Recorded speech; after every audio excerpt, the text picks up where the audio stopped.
ভারতবর্ষের পতাকা যারা পদদলিত করেছে, আমরা বলে যাই ৭১-এর রাজাকারের মতো, যেমন পাকিস্তানের আর্মি চিফ নিজামি আত্মসমর্পণ করেছিল, এই রাজাকারের নতুন বাচ্চাদের ভারত আত্মসমর্পণ করাবে এবং আত্মসমর্পণ করাবে। ভারত আজকে একটা দেশ নয়, পৃথিবীর একটা শক্তিশালী রাষ্ট্র নরেন্দ্র দামোদর দাস মোদীর নেতৃত্বে। হুঁশিয়ার, একদিনে যা গার্বেজ বেড়ায় কলকাতাতে শুধু ওইটা কর ফেলে দিয়ে এলেই না ঢাকা পড়ে যাবেন আপনি। বাঙালিতে আসবেন না। ৭১ সালে ১৭,০০০ ভারতীয় আর্মি বিএসএফ আত্মবলিদান দিয়ে এই বাংলাদেশ সৃষ্টি করে দিয়ে গেছে। ভুলে যাবেন না। অতীত যদি কেউ ভুলে যায় তার ভবিষ্যৎ ভালো হতে পারে না। তাকত দেখাবেন তো, তাকত দেখাবেন তো, তাকত দেখাবেন তো।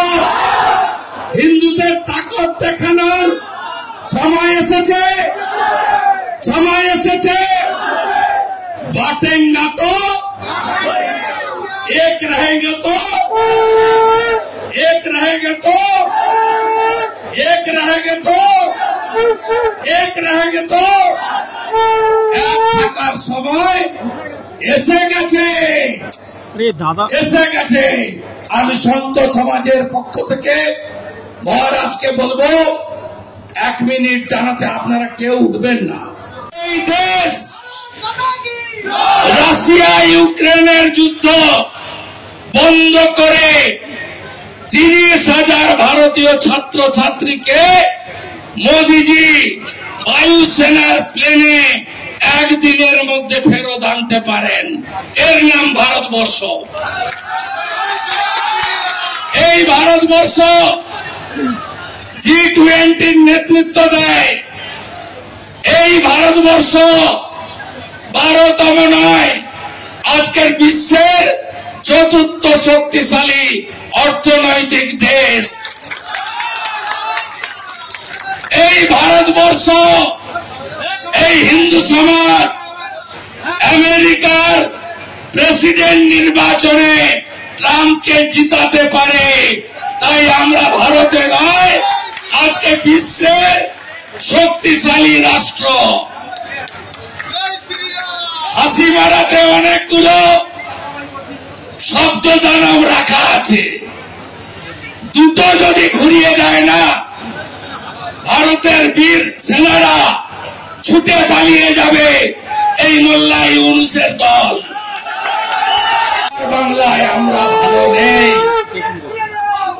মুখ্যমন্ত্রী বিধানসভায় একটু আগে বলছেন ভারত সরকার পিস কিপিং ফোর্স জাতিসংঘকে দিয়ে পাঠান।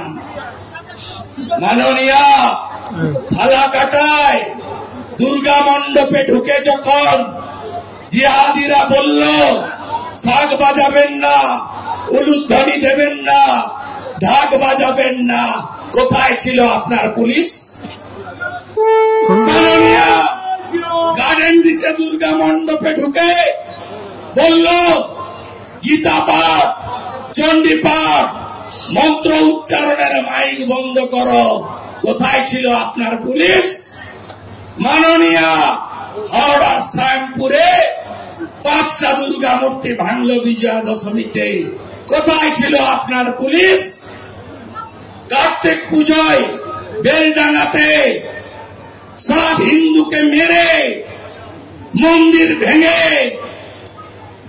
শেষ করলেন, কোথায় ছিলেন আপনি? ওপারে ইউনূস যাহা, এবারে মমতা ব্যানার্জি তাহা। এ লড়াই বাঁচার লড়াই, এ লড়াই টিকে থাকার নয়, অস্তিত্ব রক্ষার লড়াই। সংখ্যা আমরা কমছি, ওরা বাড়ছে। বিএসএফ কে জমি দিচ্ছে না, হু করে ঢুকছে। আমরা সব রোহিঙ্গা কোথায় আছে বলে দেব, চিহ্নিত করে দেব, ধরতে হবে আর এনআইএ এর হাতে তুলে দিতে হবে। হরে কৃষ্ণ মন্ত্র, ঠাকুর অনুকূল চন্দ্র, রাধা শ্যাম গোটা পৃথিবীকে সনাতনী জাগরণ ঘটিয়েছেন। বাবা লোকনাথ বাবার ব্রহ্মচারী ঠাকুর রামকৃষ্ণ দেব, জগৎ জননী মা শারদা মণি, এই মাটি মা দুর্গার মাটি, মা কালীর মাটি, রাধা মাধবের মাটি। এই মাটিতে সনাতন থাকবে, সনাতনের ধ্বজ উঠবে, আর ভারত মাতাকে আমরা বন্দন করব।